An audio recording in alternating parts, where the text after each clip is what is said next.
Hey everybody, this is Eric Enge on the road here in Raleigh, North Carolina at the Digital Marketing for Business Conference. Although this isn't the conference, this is my hotel room.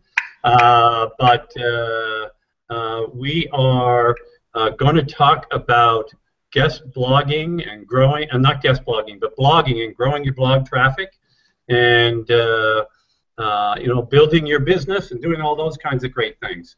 So, this is the Digital Marketing Excellence Show. I should have told you that too.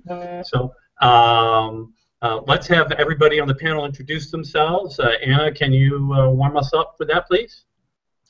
Sure. My name is Anna Hoffman. I'm the founder of Traffic Generation Cafe, and I think that's about all I have to say about that one. Awesome. All yours. All right, Ben. Hello, everybody. I'm Ben Fisher. I'm with Steady Demand, and thanks for coming to the Digital Marketing Excellence Show. Eric, thanks for having me. I'm really happy to be here with my good friend Dustin Stout and my new BFF, Anna Hoffman. Eric, thank you for having me today. I didn't get a mention in this list. You get, well, all right. You did. I absolutely did. Okay. You are, Eric, you're my idol, my friend. You know that. Okay, and Dustin. I am Dustin Stout, blogger, designer, goofy guy extraordinaire. I do digital things and I blog about social media and creativity, and I'm delighted to be here. Awesome. So, yeah, we're going to have fun talking about kickstarting your blog traffic, and this actually, everything we're going to talk about today, some of it will apply if you're really just starting or you're in very early stages. But a lot of the things we're going to talk about today will also apply even if you are in a more advanced stage with your blogging and progress and building up your audience and those kinds of things. And I think the place where we wanted to start this with is the whole notion of having something worth saying or being an expert. So Ben, you kind of teed this off in the green room, so I'm going to have you start it. Anna and Dustin, just sort of jump in as you have thoughts. So. Yeah. So just a little bit of background. I mean, I've been starting communities and blogs and websites, since about 1994. Yes, I'm dating myself when it comes to that. But back then, you didn't have a lot of traffic. There weren't a lot of visitors that were online. And it was more educational, people from like the universities, you had a lot of government people online, you got a lot of local people really more than anything else that were very curious about internet. One of the things I learned really quickly is that if you wanted to either become an expert on a certain topic, or if you wanted to really get traffic to your website, one of the easier ways to do that was to basically become and build yourself as an authority. And the techniques that I used, and I continued the pattern throughout the years in multiple different industries, was to start just interviewing people who are already the experts.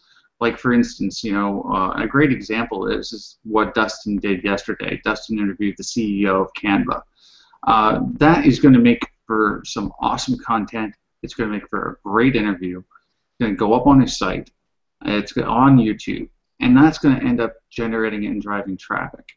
At the same time, it also aligns, Dustin.tv with the CEO of Canva, in a sense, right? So it's uplifting himself to a different level with her peers. The takeaway there is that you can A, learn about a new niche, but B, also generate traffic by literally just interviewing people.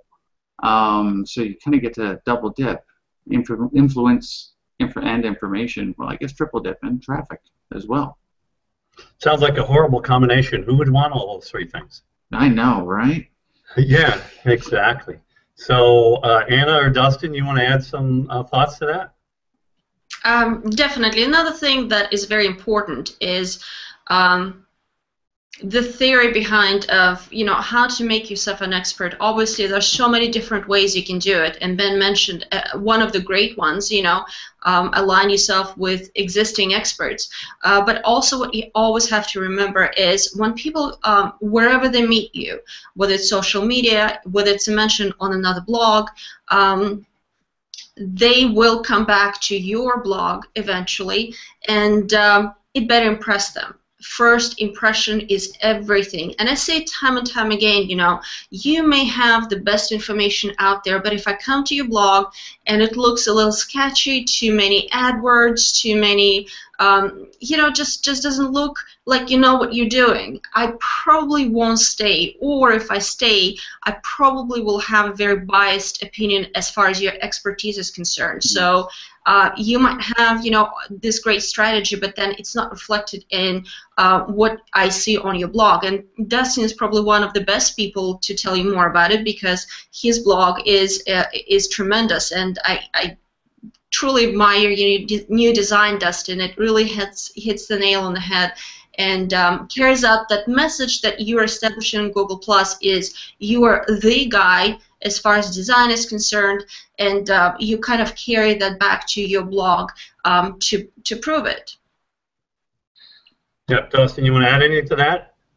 Yeah, that was open door for Dustin to praise himself. So I caught that. I was. Okay, go for it. So you touched on a very important point, and I think I want to just reframe it a little bit to say it this way, and it's that you need to be able to stand out. There's so much clutter on the internet today, both visual and noise, from a standpoint of so many people talking, so many people trying to get your click-throughs, and so many people trying to solicit your attention. And to get that attention, to get that mind share and that attention share, you need to stand out. You need to be visually and both, I guess, written wise, you need to be different. And Ben, that starts with being an authority in what you're doing. And then once you have that authority, you write about your topic, your expertise. You need to actually get eyes on it. So you can be the biggest authority in the world and have be sought after like Guy Kawasaki, but if you're not finding people and directing them to where their attention needs to go, then your authority is all for naught. So one of the ways that I've found to really stand out from the crowd, and it plays to my strength as a designer, it's something that we also, Ben and I at Steady Demand, we implement with all of our clients, and that's just visual content marketing. It's what we talked about yesterday with Melanie Perkins, CEO of Canva. It's what I've been writing about recently on Dustin.tv. Visuals are huge right now in the content marketing world, and for me, nothing has proven to gain attention more and to get more traffic than partnering your written content or your typed content with powerful visuals that stand out from the crowd. Mm-hmm. No, absolutely. And I think one of the things that it's important to think about, because not everybody's going to become a Guy Kawasaki, right? I mean, it's easy to say, oh, here's an example of a guy that stands out. And especially if you have entered into a market that already has experts established in it, I think one of the things that's really good for people to think about is, all right, let me not try to be the person, it might be too much for me to try to be the person who's seen as the expert in all of it. So what's the angle or the thing that isn't well covered by the other people out there that I can take deeper than anyone else? And that's going to be my rock solid, point where everybody views me as the reference, just by getting focused on a narrow thing. And I'm going to actually call out as an example, my good friend at this point, and who also now works at Stone Temple Consulting, Mark Traphagen, just went all in on Google Plus, right? He's on the platform the third day, and he went all in it, and he built himself as the authority on that, and then author rank. And now he's, writing for Marketing Land, Search Engine Land, and places where he's got a broader platform. So he used a focused strategy to get to where he needed to get that reputation as an expert. And once you have it in one niche, it's a little easier. Like when you branch out to the next one, people are ready to receive that from you because they're used to thinking of you in that light. So I think that would be pretty important for a small business blogger entering a crowded market to figure out what that focus is. Yeah, and you know what? I 100% have to agree with you, Anna and Dustin, and that is that if there's one takeaway that you can get from everything that was like literally just said in the past 10 minutes here, is that dare to be different. And I can speak to a couple of different areas about that. I mean, Eric, you've built your entire business on content marketing and really focusing in and, like you said, building up that kind of niche and becoming an expert. Dustin, I know when you started your blog, especially when you got involved in Google+, you started your first interview was with Daria Musk, I believe, right?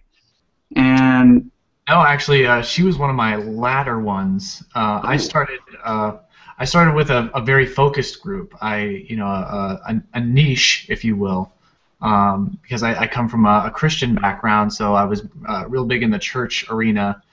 So I started interviewing people in that world, but then as my as my own personal brand developed, I realized I had strengths in the realm of social media, and that spoke to a much wider audience. So then I kind of made a little turn into the social media realm and started interviewing people like the amazing Daria Musk. I think she was probably one of my first. She was definitely within my first dozen interviews, probably on the earlier side, but yeah, she was one of my favorites too.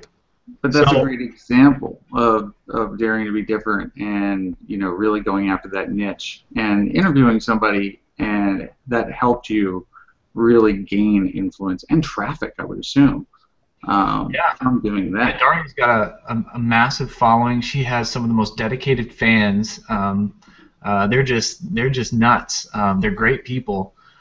So yeah, it generated both a little bit of credibility, I suppose. Aligning yourself with a superstar of her stature, and also it allowed me access to her audience, and I was always one of her fans anyway, so I kind of knew some of the fans myself. But yeah, boost in traffic, boost in authority, boost in coolness factor, I think, as well. Interviewing a rock star, so.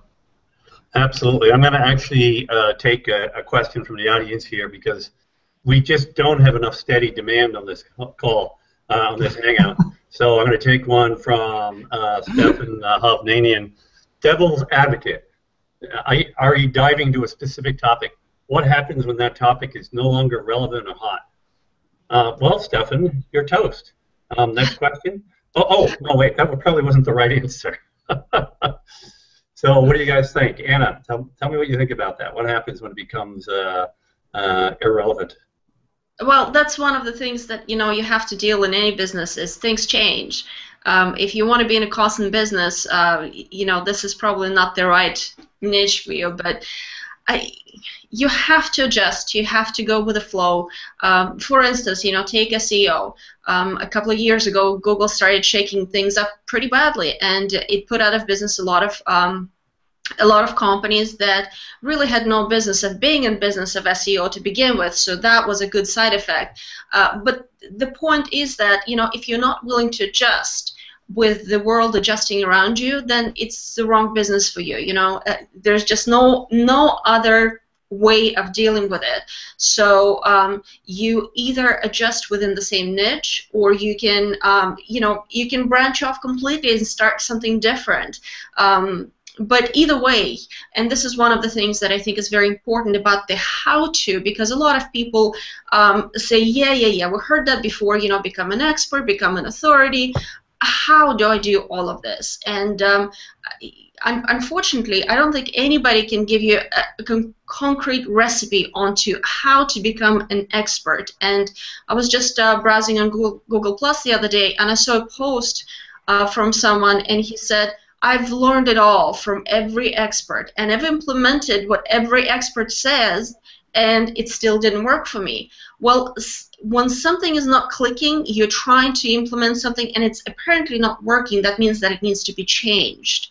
You know, just because Anna Hoffman or Eric Enge or Ben Fisher, Dustin Stout say that worked for them doesn't mean that you should go do the same thing and expect the same results. So try different things. You know, like for instance, Eric, I've noticed recently you've had the Saturday series on Google Plus, Saturday, and you were doing it a certain way, and then Mark noticed that it wasn't quite working because other people were doing similar things already. So you change that. You notice, you know, you implement something, then you see the results. If they're not quite working out, you change it. And that's all, you know, we're all about the change in a business. And those who are willing to adapt better and quicker, those end up to be the winners in the game. So we kind of have to learn how to do that. So nimble. Yeah. Exactly. If I could just jump on that train, add a little bit to that, I want to use, you know, I think the building of the authority is vital. If you've become an authority in one thing, that's great. You know, topics change, and sometimes you have to make pivots. And I want to give one example of a guy who basically brought me into the blogging world with how awesome he was, and his name's John Saddington. You can visit his website at john.do. Amazing domain name, john.do. He has probably pivoted his expertise and his personal brand so many times, and every time he does it, it's just amazing, because he doesn't necessarily build himself into a corner, whereas, you know, he's only an expert on one thing. He does things in such a way where he feeds into his audience. His audience learns to love him because he just gives so much value of himself, and he does everything with excellence. And you know, Eric, your show is all about digital marketing excellence, and I think if we do what we do with absolute excellence, with attention to detail, with caring about our audience, I don't think it matters really in the long run. The biggest source of traffic will always be, let me rephrase that. The best source of traffic will always be your loyal fans. And if you pour into your loyal fans in such a way that they know, no matter what subject you're talking about, they can trust you, that's going to be vital. Now, John, again, he's pivoted his personal brand countless times. You know, he was with one company, he built a product and sold it. He had another idea, built a product, and he sold it. He had another idea, he started a blog, grew massive traffic, and you know, that season was over, and he started a new direction for his blog, and his traffic continued to thrive, his audience continued to thrive, and his fans, myself included, continued to follow him no matter where or how he pivoted, because I know I can depend on him for the best, and just to be excellent and to really care about his audience. And that's, if you don't mind, Eric, I'll jump in for a second. You know, there's a lot of discussion about, should we brand ourselves? Should I brand Anna Hoffman, or should I brand Traffic Generation Cafe? And that's the perfect example, Dustin, of why it's so important for us to brand us as experts. And then we can take us and insert ourselves into pretty much any business along the road, and the fans will follow, versus if nobody knows who Anna Hoffman is, but they do know Traffic Generation Cafe, and tomorrow for whatever reason it shuts down, then I start, you know, I'll go back to ground zero, basically. So branding of who you are and an expert of whatever niche you choose for today. Tomorrow it might be different, but today is, you know, this is what it is extremely important in blogging. Yeah, you know, all of this reminds me of a very small, little-known HOA that was done last year called Adapt or Become Irrelevant, with Hulk Hogan and GoDaddy, and you know, which Steady Demand produced, I produced, it was all part of, and it kind of goes back to what Stefan was asking, which is what happens when a topic becomes irrelevant. And also there's a comment from him as well as being called, where he's stating, think bigger and beyond. When we produced that show, there was quite a few different reasons for it. one reason was to get people outside of the Googleverse talking about Google+. What better way to do that with an 80s freaking rock star, Hulk Hogan? But the other thing is that there were changes happening in Google, and he was a great business person. So there was a lot of kind of evergreen content that came along with that entire show. But at the same time, we were daring to be very, very different and make a big splash. So kind of goes back to the core of what we started with, which is interviewing celebrities, daring to be different, and making content that really might not become irrelevant. You know, so yeah, actually, that's all I got to say about that. Toss back to you, Eric. Yeah, I think both really apply, right? There's this, you know, thinking bigger, but again, keep in mind when you're starting out, that might not immediately be available to you, and you have to get a foothold established and build yourself up to that. Interviews is a great way to do it for sure. There are other ways to do it. If you can get yourself in a situation where you're posting on, you know, somebody else's a very authoritative site, guest posting, which, you know, our friend Matt Cutts did not actually kill. He just complained about certain forms of it, so there's room for both. You know, you want to be dynamic and able to, yeah, okay, I'm an expert in this niche right here, but I don't want to be only there. I want to be building in other places, but I'm using this as a foothold, and I build out from that. But I do have to share the most important comment, which is actually right here on Stefan's. Oh, wait, sorry, I didn't mean to share that. That's courtesy of Mark Trapphagen evaluating Stefan Hovnanian, who I usually call Hovercardnanian. Is my preferred nickname for him. But this kind of leads into the next topic that we wanted to talk about, and it relates to a post that I literally just put up on Copyblogger this morning at 9 Eastern Time about other people's audiences. So, you know, and it just, I can relate it back to when I started, which I think it was in 2005. I began doing content marketing, which is the only way we've ever built Stone Temple Consulting. And we're 40 people now, so it must work at least reasonably well. So that the first 20 posts I wrote, I'm telling you, they were fantastic. And the reason why I need to tell you is nobody ever read them. Because I had an empty audience. And then it sort of dawned on me that I needed to begin to leverage some other venues to get exposure to other people's audiences. And that's where I started to, in fact, the first thing I did, by the way, was an interview of a Googler. I managed to wrangle somehow. Lord knows why they said yes to me, but they did. It was your charm, Eric. Yeah, my charm. Yes, exactly. Must have been that, and the $50.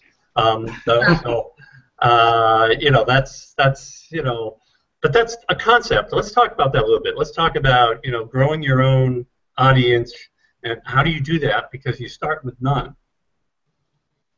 Well, it's interesting you ask that question, Eric, because I read a post on ProBlogger yesterday that talked about that very subject of growing your readership.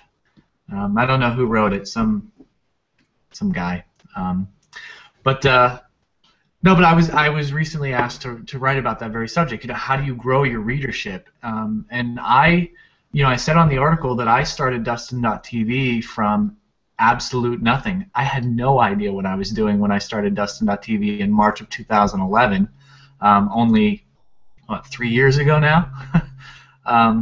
Is it 2014? It is. So yeah, good sanity check. I'm glad you did that. I want to make sure you're with us today. Yeah. Okay. Yeah. So I literally started with no experience. I didn't know. I knew very little about blogging. All I knew is I had a message. I wanted to say it, and I was following John Saddington at the time, who was writing about blogging, and he was blogging about blogging. And so I just followed his lead. I followed the lead of those who were where I wanted to be, people like Michael Hyatt, People like Copyblogger and ProBlogger and all the popular blogs that were out there. Derek Halprin was starting at the time. I think he actually started his blog the same month I did. Obviously, he had a lot more experience in the marketing and that space. All those people had already blazed a trail for me, so I just kind of followed what they did. I found some things that worked for me, some things that didn't work, but essentially I landed on about 5 things that I found to really grow readership. And they center around creating a beautiful reading experience. And I talk about that a lot. I'm a designer, and I'm a bit of a snob when it comes to design. So, creating something beautiful for people to experience when they're on my website was vital for me. I wanted them to feel comfortable. I didn't want them to come to my website and then just feel like tense because they don't know where to look because everything's cluttered and junky looking. I wanted them to come and just feel relaxed, like, oh, this is visually refreshing. It's like a cool drink of water to my eyes. Creating a beautiful experience for the reader. They'll obviously, if they enjoy the experience, they'll be much more inclined to come back. The other thing I talked about was distribution channels. Getting out there on social media and spreading your message. The other thing I talked about was creating shareable content. And you have to understand why people share things, the motivations. Why would you sit there, read something, and go, I want to share this? There's got to be a motivation behind that. And most of the time I found that people are pretty self-concerned or self-absorbed, if you want to say it that way. Their favorite radio station is WIIFM, What's in It for Me? Basically, you have to think of the reader who is going to share your article is going to say, how is sharing this going to make me look? Is it going to make me look funny, smart, intelligent, cutting edge? Is it going to make me look helpful?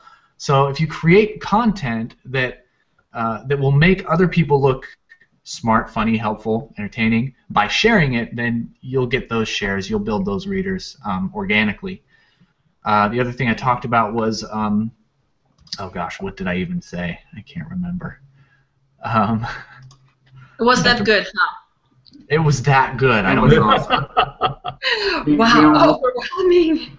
One thing I would say is, and Eric, I did read, actually I read both of the articles on Copyblogger, but one thing I will say is, as far as OPA is when you're first starting to build your site, start with the intent to become somebody else's OPA.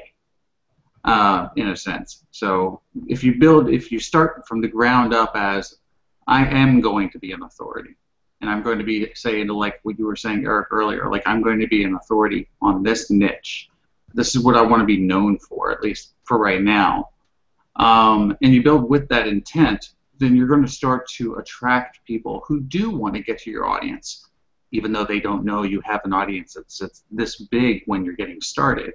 At least it'll look like you're this big. And I'm going to I'll give some personal examples, like when we started Stay Demand. When we started Stay Demand, nobody knew us as far as being any kind of an authority on Google Plus at all. We were just starting a business. So, and we were doing all this awesome stuff in the background, and I was getting, and this is going to be a story about Dustin, by the way. So that's how we met. But it's very germane to the topic. I was doing some experiments on social signals, and I wanted to be known as one of the guys that knew about social signals, and I had chosen that as my niche, kind of like Mark has chosen. Mark Traphagen has chosen authorship. So I was doing this test, and I was about to publish it on my blog. Well, actually, I was waiting for probably another week. And Dustin had gone ahead and published his great article about social signals. So I reached out to him, and I said, anyway, long story short, is that after I published my piece, Dustin linked to my piece. Now, it's not guest blogging, but that's still a way of leveraging other people's audiences to your audience. And it's a wonderful tactic. It's an authentic tactic, too. So, yeah, and I think that speaks directly into one of my favorite things about what we do as digital marketers, as social media professionals, as digital people, we love collaborating, don't we? I mean, in the business world, you know, you have people who are doing the same thing as you, and you call that competition. In the digital space, we tend to look at that as partnerships. You know, for the most part, you know, I can't speak for everybody, but when somebody who also blogs about design and social media, like I do, I want to partner with them. I want to see what they're doing, and I want to see if I can add to it, because, you know, I just love what I do, and I love what I write about, and I love meeting and connecting with people who are doing that same thing, because I think we're all moving, you know, in the same direction, in a sense, helping one another out. And so your point is absolutely right on. This is what forged so many great relationships here on Google+, is this desire to join arms, in a sense, and march together in the same direction, instead of, you know, fighting one another for the audience. Co-opetition. Go ahead, Anna. Thank you, Eric. What I wanted to say is this. So you have a blog. Let's imagine this is your blog. It's very difficult for you to start getting readership from the inside of your blog reaching out, right? Because basically what you're doing is you're begging people to come and look at your content, which most of the times does not work. So this is your blog, and the best strategy here is, besides of what we already talked about, which is aligning yourself with other people. That takes time. If you're brand new, you know, let's say you started your blog a month or two ago, it might be a little difficult for you to reach out to, or maybe you don't have $50 to give to a Googler to interview, you know. So if that happens, I'll loan it to you, Anna. Don't worry. Thank you, Eric. I knew I could always count on you. But so what happens is that so you feel like, or you can't align yourself with all those bigwigs in your niche just yet, because it takes time. So what you do, in my opinion, what has worked for me and for so many of my readers that I have talked to over the years, you start establishing yourself on a different third-party platform. And I know a lot of people are, oh no, third-party platform, what if it's gone tomorrow? What if something happens and, you know, you don't want to build your presence on someone else's side because they control it. You don't. Well, you don't have a choice, because they have the audience and you don't.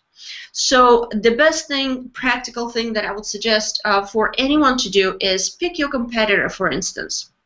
So if you're in SEO world and you want to see where stonetemple.com gets most of its traffic, because, you know, they're getting traffic, and you kind of want to know, well, you know, should I be on Google+? Should I guest post on search engine land? So go to the simplest thing to do. Go to alexa.com. Punch in stonetemple.com, and it will tell you where the traffic is coming from, most of it. So if, let's say, probably good chance Google Plus would be it for Stone Temple Consulting, right, Eric? Probably. Actually, I'm not sure that it is, but yes, all right, but it's let's definitely say a real contributor. The other problem, of course, is there's so much traffic to stonetemple.com that we break that feature in Alexa. But that, anyway, go on with your story. Okay. Well, I'm sorry about that. But anyway, so you know, so that's the simplest thing you can do. So let's say it's Google+. Start establishing yourself there. And the beautiful thing about Google+, and we all agree, that's why we're there, you know, is because it's a microblogging platform more so than social media. Here's my post, go read it. It's none of that there. You know, people who do that do not survive on Google+. It just does not work. But what you do is that, yes, you take a third-party site that already has the audience and start building on that. Let's give another example. YouTube. You can do Slideshare. Slideshare.net, and you can take any one of those third-party platforms that already have the kind of traffic and the audience that you want to tap into, and then you don't feel like you need to go plead and beg from an expert who doesn't really know you from John Doe, no pun intended, Dustin, but So basically, you establish yourself as an expert there, and that will bring traffic and readership back to your blog. So I know it always sounds easier said than it's done, but hey, nobody said that business is easy, right? But also another thing, and Dustin mentioned that, when you bring them back to your site, you have to give them something that is different from everyone else. And usually that means that either you have to save your readers time because they can get the answers at a bunch of different sites, but the site that gives them the most direct, the best answer that saves them time is the best. And one of the ways of doing it is giving your readers the type of content consumption that they want to see, because not everybody wants to read a blog post, right? If it takes me, let's say, 5-10 minutes to read a blog post, it's sort of, it's somewhat of a commitment, and I might not have that. But if that blog post has a Slideshare presentation that I can flip through and get the main points in, let's say, 45 seconds flat, I'm probably going to go to that site over any other one because it saves me time. So you provide the knowledge and the expertise. You provide it in a format that your readers can consume much better. And that also, post formatting is another thing. Like Dustin's blog is very clean looking. There are no distractions, and that's great. So if you add more white space, people were making fun of me, 2 years ago because I write with one sentence is a paragraph for me, for the most part. But you know what? That works. It's not because I'm lazy. It's not because I don't know how to put 2 sentences together. It's because people skim. And the quicker they can get whatever they need to get out of my blog, the longer they will stay, the more often they can come back, and the more they will share it because it's easy to consume. So again, this kind of content leverage system that I think is extremely incredible as a traffic generator. You take one piece of content, let's say your blog post, or it can be an interview like Dustin has been doing, or for you, Eric, let's say you take this HOA, and if you had all the time in the world, you could take this and turn it into 10 blog posts. You can turn it into 100 Slideshares and YouTube videos, and you just spread them everywhere you go. So the point is that you take one piece of content, you turn it into something different with as minimum time on your part as possible, because writing a good blog post takes a lot of work. And if it doesn't, then you're doing it wrong, because it should. But taking the same blog post and turning it into different ways to consume that blog post, even as simple as recording an audio of that blog post. You can just simply read what you wrote, and now people can consume your content while on the road versus they have to be in front of their computer screen. So those little things, that way of leveraging your existing content, can and will bring you much more traffic than if you just focus on writing blog posts. And again, don't be afraid to use those third-party platforms, because whether they're there tomorrow or not, whether your account gets banned tomorrow or not, what you get of it today is much more valuable to you than if you don't do it at all. You get nothing. So yeah, I'll tell you what, Anna, you have hit. First of all, you hit on a ton of great topics there. Yeah, it's a very important thing to note here. She must be well caffeinated today. So really, so there we go. Okay. They know me well too well. What I'd love to say about this, but all of that is I could really encapsulate into a couple things. Is number one, we talked about OPA, right? Other people audiences. But you know what? I'm totally down with OPP. Other people's platforms. Yeah. Okay. So, but seriously, other people. I'm down with OPP. Yeah, down with OPP. So, yeah, but it really leads into something that also true. What you were just talking about, Anna, leads into something that we were talking about in the green room, and that is when you're first starting out a blog, sometimes it's kind of difficult to come up with a bunch of ideas. So you can really take an excellent piece of content and repurpose the heck out of it.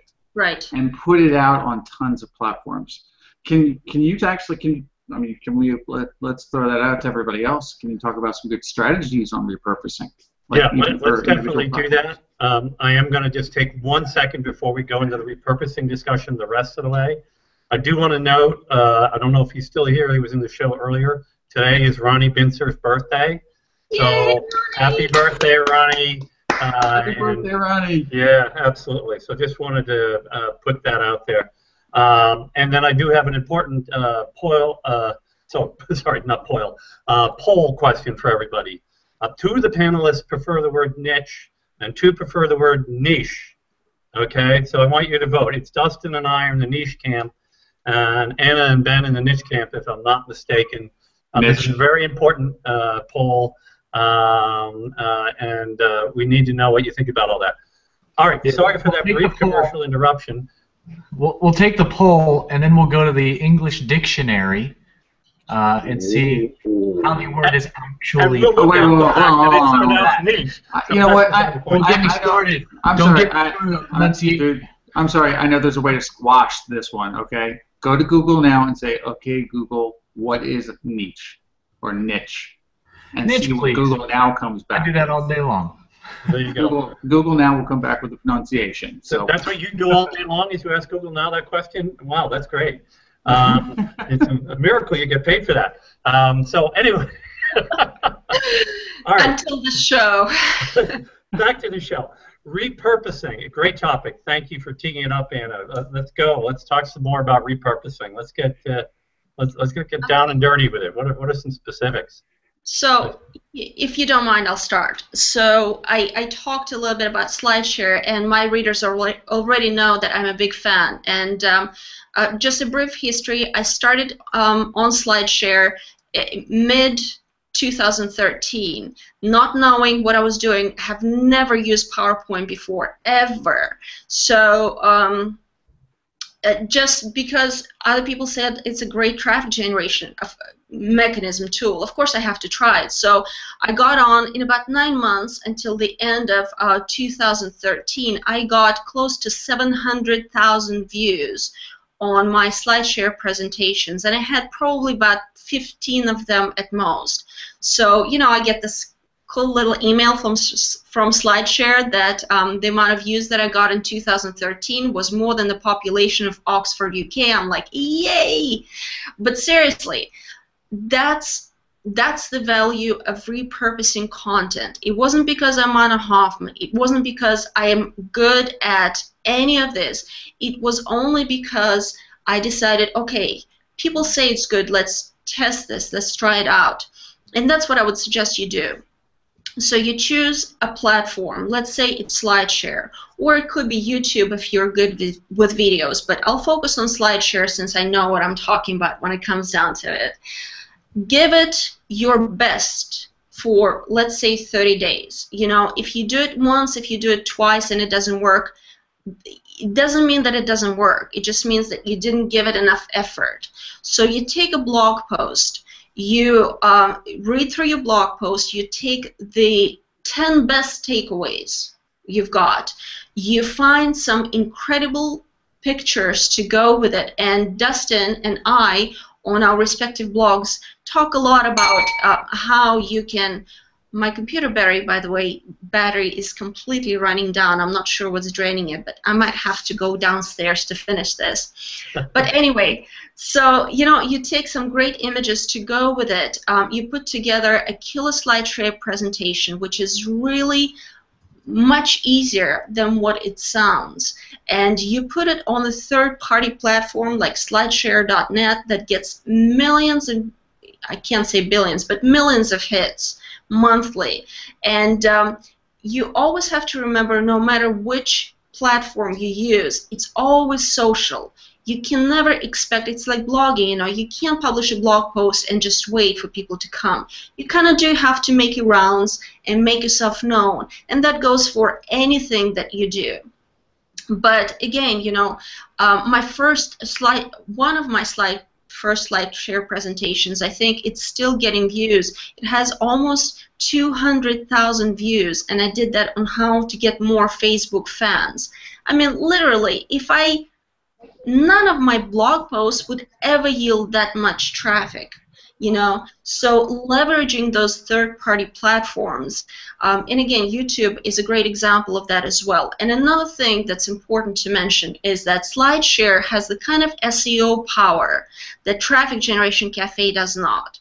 So I get a lot of SEO traffic from Google to my Slideshare presentations because they're listed, you know, sometimes number 1, number 2, maybe number 4 or 5, but still on the first page of Google for almost every topic that I did a Slideshare presentation on. My posts are nowhere to be found.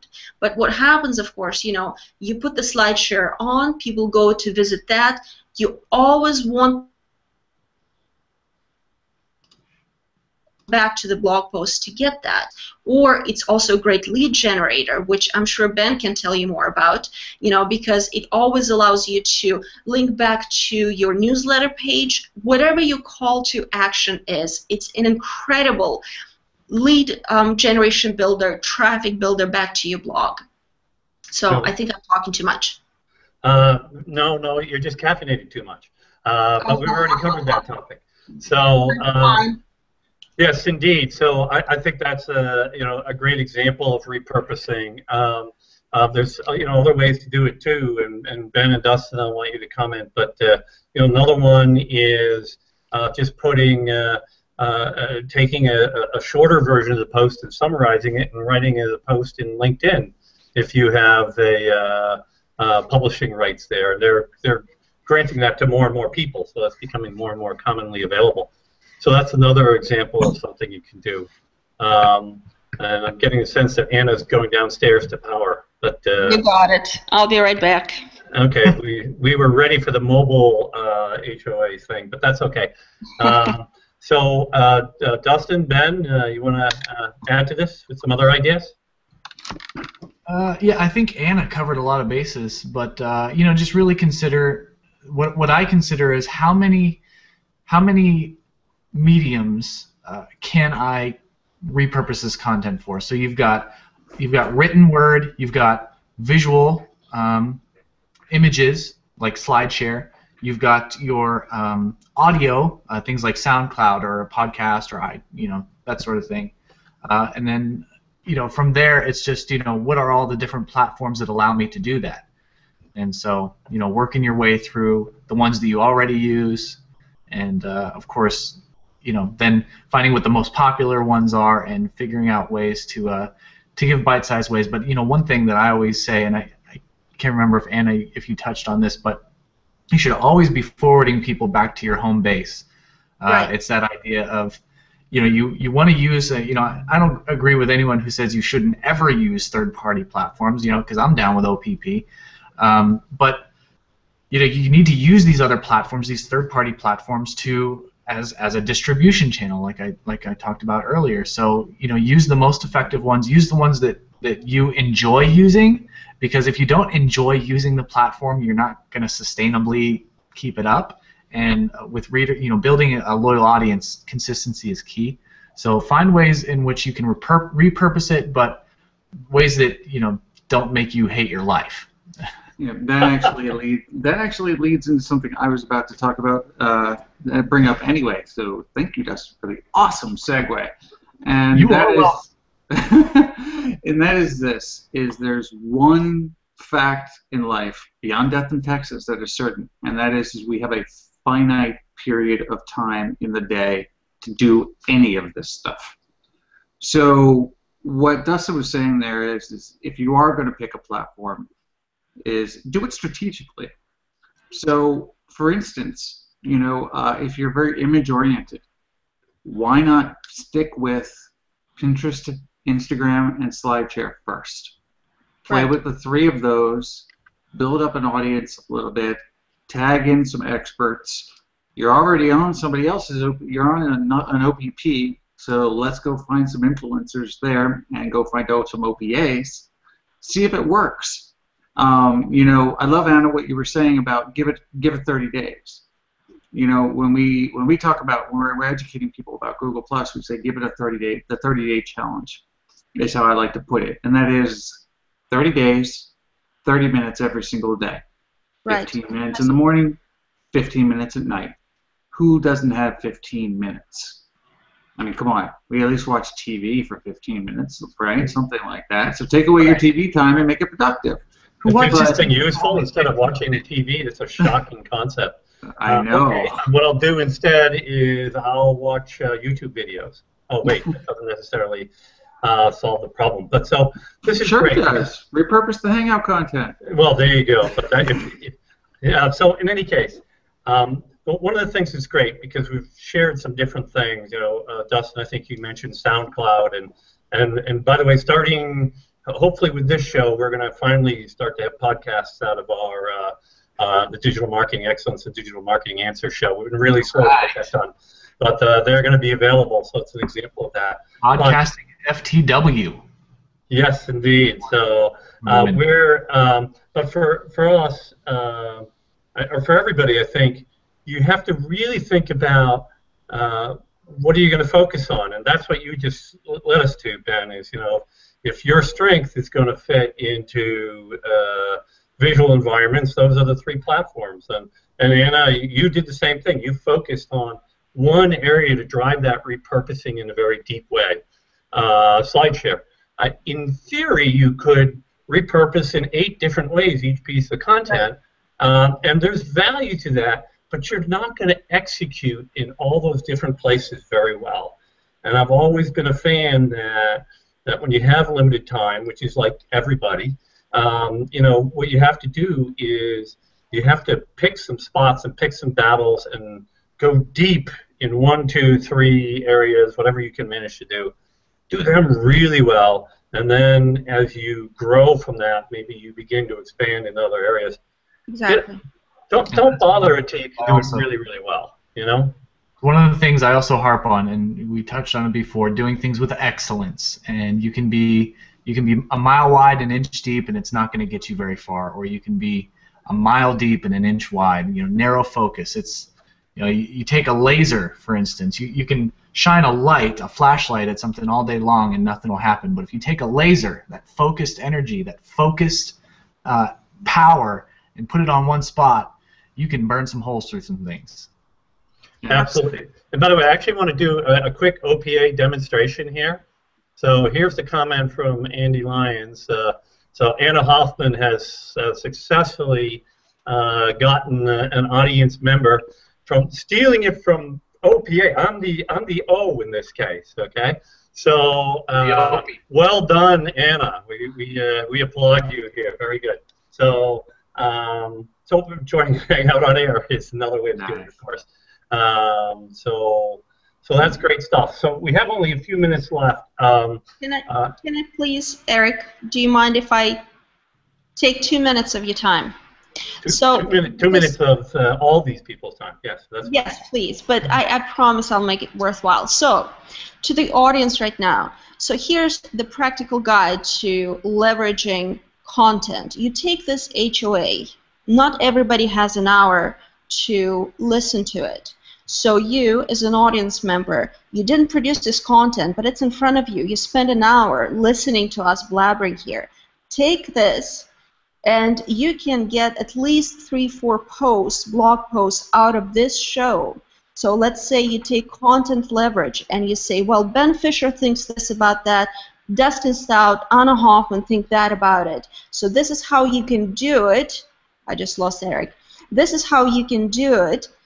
Bringing other experts, mention some other blog posts that talk about content leverage, then share it on Google Plus, mentioning all of us. All of a sudden, all of us will start sharing because it's about us. How can we not share it, right?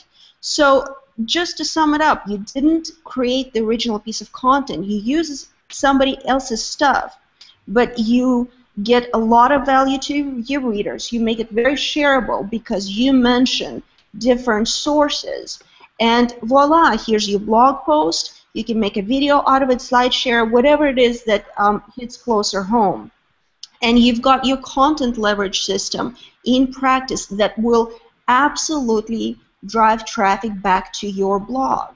So it sounds difficult, but it really is not. It's just a matter of putting it into practice and making it a habit of doing the same thing over and over again.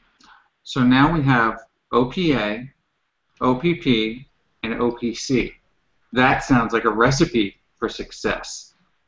Absolutely. OPACP. I got it wrong in the wrong Eric, way. it's too tough. Don't even think. OPCAP. Yeah, there you go. OPCAP. There we go. We got it.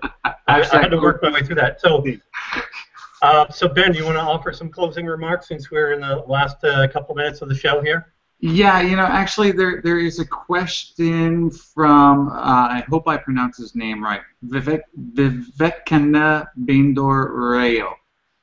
Sorry if I slaughtered that, but Vivek has a question in the audience, and he says, how do you recognize and identify the niche that you want to make your own? And my suggestion to that is, and it goes with all of this, yeah, Dustin just said it, passion. Is pick your passion, because if you pick your passion, you're going to attract the right people and their audience.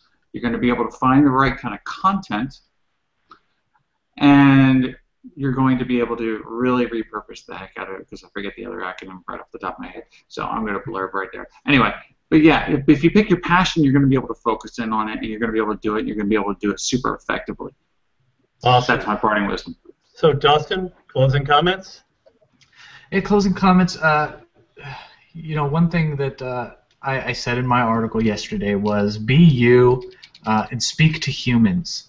Don't speak for robots. The best piece of advice I can give anyone is that be you and speak to real people. Pick one person that you want to talk to, that you're writing this blog post for, and write it in such a way as if you were talking right to that person.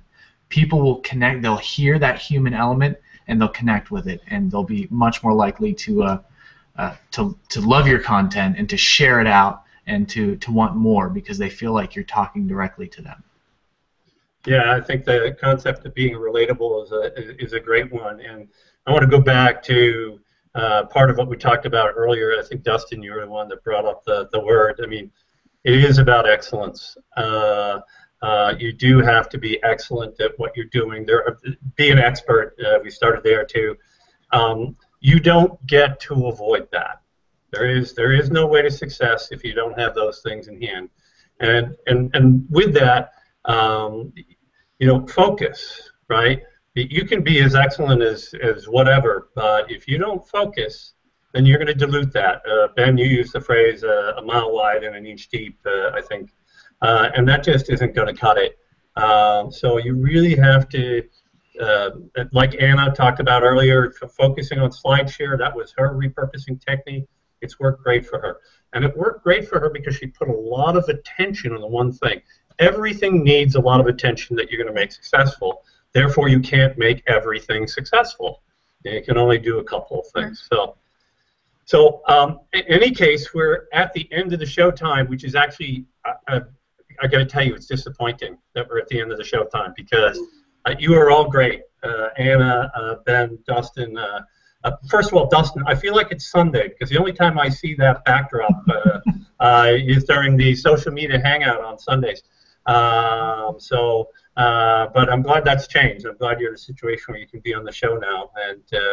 But that's it for the show today. Thanks, everybody. On Tuesday, we have the Digital Marketing Answer Show, which will be on getting started with Google Analytics. And on Tuesday evening, we're doing a special meeting. The New England Google Plus Meetup is having its second ever meeting. And we are going to have about 25, 30 people in the Stone Temple conference room. And then we're going to be doing a globally broadcast hangout on air with Ronnie as our special guest. As we have a nice 55-inch monitor hanging up on the wall, and it's all set up and decked and ready to go. So that sounds like fun. Yeah, I think it will be fun. It'll be the first time we're trying it. So that'll be Tuesday at 7 p.m. So with that, have a great day, everybody. Thanks. Thanks for having us, Eric. Yeah.